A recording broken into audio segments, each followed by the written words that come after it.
20 kilometre प्रति घंटा की रफ्तार पर चलने लगे तो आपका ध्यान जरूर आकर्षित होगा। संभव है कि रेस्टोरेंट में खाना खाते वक्त आपका ध्यान धीमे बज रहे संगीत पर न जाए, लेकिन यदि संगीत की आवाज अचानक तेज कर दी जाए तो आपका ध्यान स्वाभाविक रूप से उस ओर जाएगा। यह सिद्धांत भाषा की कला में भी समान रूप से लागू होता है। यदि आप कोई महत्वपूर्ण तथ्य दर्शकों के समक्ष प्रस्तुत करना चाहते हैं तो तथ्य को टेम्पो में बदलाव के साथ कुशलता से पेश कीजिए। निसंदेह ऐसा करने पर दर्शकों का ध्यान आपकी ओर आकर्षित होगा। आगे लिखे संवाद का इस्तेमाल एक नाटक में किया गया था। जो मैंने कहा था मैं उसे भूलना नहीं चाहता। मैं चाहता हूं कि आप इस बात को ज्यादा से ज्यादा दिनों के लिए याद रखें। मुझे परवाह नहीं यदि आप 6 बंदूकें अपने साथ लाए हों। संवाद का पहला वाक्य बड़े आराम से बोला गया। याद रखने वाला दूसरा वाक्य विद्युत की गति से प्रस्तुत किया गया। इसी बीच कलाकार ने संवाद का आखिरी वाक्य बोलते वक्त रिवॉल्वर बाहर निकाल लिया। इस संवाद का इतना गहरा प्रभाव पड़ा कि दर्शकों के जहन में पूरा नाटक तो धुंधला पड़ने लगा, लेकिन इस संवाद को अगले 6 महीनों तक याद रखा गया। एक प्रभावी वक्ता बनने की तैयारी में जुटे छात्र आसानी से समझ सकते हैं कि कलाकार अपने संवाद को यादगार बनाने के लिए इसी कला का इस्तेमाल करते हैं। गति के सिद्धांतों का अभ्यास करते वक्त नियमों से ज्यादा विचार का ख्याल रखना चाहिए। इस बात से कोई फर्क नहीं पड़ता कि किस वाक्य को तेज गति से बोला गया और किसे धीमी गति से। महत्व इस बात का है कि भाषण के दौरान इस कला का इस्तेमाल किया गया या नहीं। भाषण के दौरान टेम्पो में बदलाव के हुनर का प्रयोग बहुत सावधानी के साथ करना चाहिए। ऐसा न हो कि आप उत्तेजना में वाक्य को जरूरत से ज्यादा गति दे दें। नए वक्ताओं में यह दोष ज्यादा देखने को मिलता है। श्रीमती सिडोन का यह नियम था कि समय लें। करीब 1 सदी पहले चिकित्सा विज्ञान में बंदूक से उपचार नामक औषधि मिश्रण के जरिए इलाज की प्रथा का चलन था। इसके अंतर्गत करीब 50 अलग अलग औषधियों का निर्माण मरीज को दवा देने के तौर पर इस उम्मीद के साथ दिया जाता था कि कोई एक दवा काम कर जाए। हालांकि चिकित्सा प्रणाली में ये योजना कारगर साबित नहीं होती, लेकिन भाषा को विविधता प्रदान करने के लिए इस विधि का इस्तेमाल जरूर किया जा सकता है। गेट्सबर्ग समाधि स्थल पर समर्पण। सदियों पहले हमारे पूर्वजों ने स्वतंत्रता, एकाधिकार एवं विकासशील राष्ट्र के गठन की कल्पना की थी, लेकिन आज हम गृह युद्ध में व्यस्त हैं।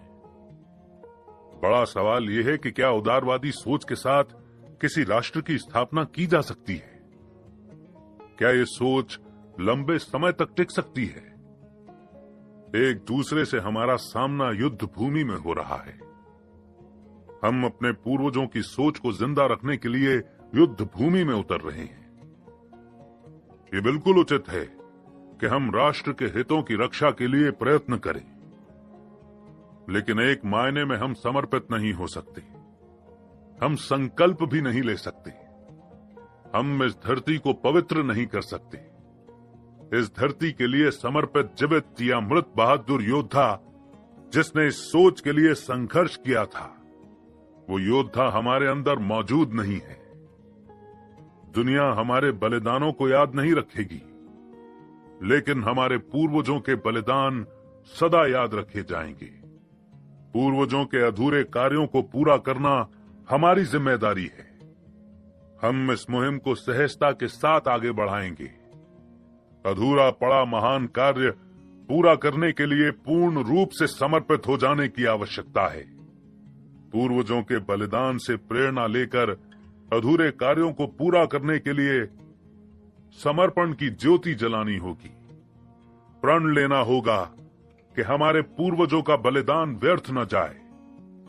प्रभु की कृपा से हमारे राष्ट्र में फिर से स्वतंत्रता का परचम लहराएगा। जनता के लिए और जनता द्वारा चुनी गई सरकार का फिर से गठन होगा। अध्याय 6 विराम एवं ऊर्जा। भाषण के दौरान विराम का उपयोग वाक्पटुता के लिए किया जाता है। जब कोई व्यक्ति कहे कि ये मेरे लिए अथाह सम्मान की बात है कि मुझे आप लोगों के सामने कुछ कहने का मौका मिला, मैं विश्वास के साथ कह सकता हूं, दरअसल ये विराम नहीं, ये हकलाना है। हालांकि एक वक्ता हकलाने के बावजूद प्रभावी वक्ता हो सकता है, लेकिन बार बार अटकने से प्रभाव नहीं जमाया जा सकता। इसके अलावा एक प्रभावशाली वक्ता के लिए महत्वपूर्ण वाक्य या मुहावरे की शुरुआत में या अंत में विराम लेना आवश्यक होता है। कोई वक्ता इस सिद्धांत को नजरअंदाज करने की भूल नहीं करता। ये वो महत्वपूर्ण सिद्धांत है जिसका इस्तेमाल लगभग सभी महान वक्ता करते हैं। इस सिद्धांत को आत्मसात करने तक अभ्यास करना चाहिए। वाक्पटुता के इस सिद्धांत को सरलता से समझा जा सकता है, लेकिन प्रशिक्षण की लंबी अवधि के पश्चात यह खुलासा हुआ है कि इस सिद्धांत को हिंदी भाषा में समझाया जाए तो एक सामान्य व्यक्ति लंबा समय लगा देता है। अर्थात इस अनुभव को हम ज्यादा उत्सुकता के साथ प्रस्तुत नहीं करना चाहते। हम अपने लिए पेड़ से फल तोड़ने की इच्छा रखते हैं। यदि फल कड़वा निकलता है तो हम उस पेड़ को कभी नहीं भूलते। एक व्यक्ति दूसरे व्यक्ति की वकालत करता है। मेरे दोस्तों, इस व्यक्ति ने आपके और मेरे लिए अनोखा बलिदान दिया है। आपको नहीं लगता कि विराम की वजह से इस कथन में आश्चर्यजनक शक्ति उत्पन्न होती है? गौर करने योग्य बात यह है कि वक्ता ने अपनी संयोजित शक्ति को प्रयोग में लाते हुए कैसे बड़े प्रभावशाली ढंग से आपके और मेरे लिए का भाव व्यक्त किया है। इस पंक्ति को अब बिना विराम दिए बोले। क्या बिना विराम के इसका प्रभाव नष्ट होता प्रतीत हो रहा है? स्वाभाविक है कि पहले से सोचे गए इस विचार के साथ वक्ता ने पूरे ध्यान से विराम का सटीक जगह पर प्रयोग किया। वक्ता ने अपने विचार को एक पल के लिए भी नहीं भटकने दिया। खास है कि वक्ता की प्रस्तुति में बलिदान जैसे भारी शब्द के बावजूद भटकाव का असर नहीं महसूस हुआ। इस प्रकार यहां एकाग्रता के महत्व का बोध होता है। एकाग्रता के बिना विराम के सही उद्देश्य को प्रदर्शित नहीं किया जा सकता। प्रभावी विराम की कला के द्वारा एक या सभी 4 परिणामों को हासिल किया जा सकता है। 1, निर्णायक भाव उजागर करने से पहले विराम वक्ता को अपनी संपूर्ण शक्तियों को एकाग्र करने का मौका प्रदान करता है। युद्ध में बिना तैयारी और सैनिकों की संख्या का आकलन किए बिना उतरना हानिकारक साबित होता है। आप सूर्य की रोशनी में माचिस की तीली को कांच के टुकड़े के नीचे रखकर जला सकते हैं, लेकिन कांच के टुकड़े को बार बार हटाने से तीली नहीं जलेगी। ऊर्जा जुटाने के लिए रुकना पड़ता है। इसी तरह गलत समय पर लिया गया विराम दर्शकों के मन में उत्सुकता और प्रसन्नता का भाव पैदा करने में कामयाब नहीं होता। तेल के कुएं का ढक्कन अक्सर खुला रहता है, लेकिन ज्यादातर प्रवाह के लिए तेल के कुएं का ढक्कन कुछ समय के लिए बंद करना पड़ता है। दरअसल इस प्रकार प्रवाह को शक्ति संयोजित करने का समय मिल जाता है, अर्थात व्यवहारिक ज्ञान को उपयोग में लाना चाहिए। किसी विचार को प्रभावशाली ढंग से प्रस्तुत करने के लिए हल्का सा विराम लें। दिमाग की शक्तियों को संयोजित करें, फिर नए जोश के साथ अपने विचार को प्रस्तुत करें। कार्यालय ने सही कहा है। मैं मन से विनती करता हूं, जब तक विचार पूर्णतः विकसित न हो तब तक न बोले। शांत रहने से शक्ति का सृजन होता है। बोलना चांदी के समान है, लेकिन चुप रहना सोने की भांति है। बोलना मानवीय गुण है, चुप्पी ईश्वरीय है। चुप्पी को भाषण का सृजनकर्ता माना गया है। जाहिर तौर पर माना भी जाना चाहिए। बहुत से भाषणों का सिर पैर समझ में नहीं आता। इन भाषणों में विराम और बल की कमी के कारण भटकाव नजर आता है। लिहाजा बच्चों की बातों पर ध्यान दीजिए। पुलिस अधिकारियों की बात सुनिए। खाने के समय पारिवारिक बातचीत को गौर से सुनिए। आपको एहसास होगा कि स्वाभाविक रूप से विराम का उपयोग बातचीत को प्रभावशाली बनाता है। दर्शकों के समक्ष पहुंचने पर एक अस्वाभाविक दबाव हावी हो जाता है। नतीजतन वक्ता इस प्राकृतिक सिद्धांत को भूल जाता है। वक्ता को इस दबाव से उबरकर वास्तविक प्रतिभा को प्रस्तुत करना चाहिए। 2, विराम का अंतराल संदेश का महत्व स्पष्ट करने में सहायता करता है। हार्बर्ट स्पेंसर ने कहा है कि पूरा ब्रह्मांड गतिशील है। इस प्रकार गति का सबसे निपुण उदाहरण लय है।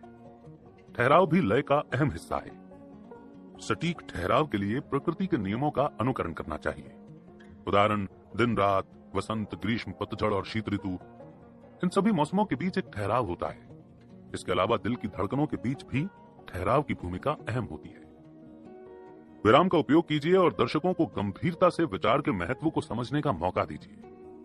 दर्शक चुप्पी के बाद कही बात बेहद गंभीरता से समझने की कोशिश करते हैं। ग्रामीण इलाकों में रहने वाले बच्चे छुट्टियां बिताने के लिए जब किसी शहर में रहने वाले रिश्तेदार के यहां जाते हैं तो मोटर गाड़ियों की आवाजें उन्हें चौंकाने का काम करती हैं, जबकि शहरी लोगों पर उन आवाजों का कोई प्रभाव नहीं पड़ता। शहरी लोग चारों ओर मोटर गाड़ियों के लगातार शोर शराबे के आदी हो जाते हैं। जो लोग कभी कभी शहर आते हैं उन्हें यह आवाजें ज्यादा आकर्षित करती हैं।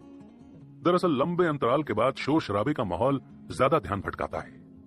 लंबे समय तक रेलगाड़ी में सफर करने के बाद रेलगाड़ी की गड़गड़ाहट पर ध्यान नहीं जाता। यदि आप दूर टंगी दीवार घड़ी की टिक टिक ध्यान से सुनने की कोशिश करें तो थोड़ी देर में आवाज साफ सुनाई देने लगेगी। दरअसल ऐसा करते वक्त आप वातावरण में मौजूद बाकी आवाजों से अपना ध्यान हटाने की कोशिश करते हैं और टिक टिक पर ध्यान केंद्रित करते हैं। दर्शकों के ध्यान का सिद्धांत भी इसी नियम के आधार पर काम करता है। इस नियम को समझिए और इसके लिए खुद को तैयार कीजिए। इस नियम को बार बार दोहराइए। एक ठहराव के बाद सोचा गया विचार ज्यादा प्रभावशाली होता है। रात के मुकाबले सुबह कही बात ज्यादा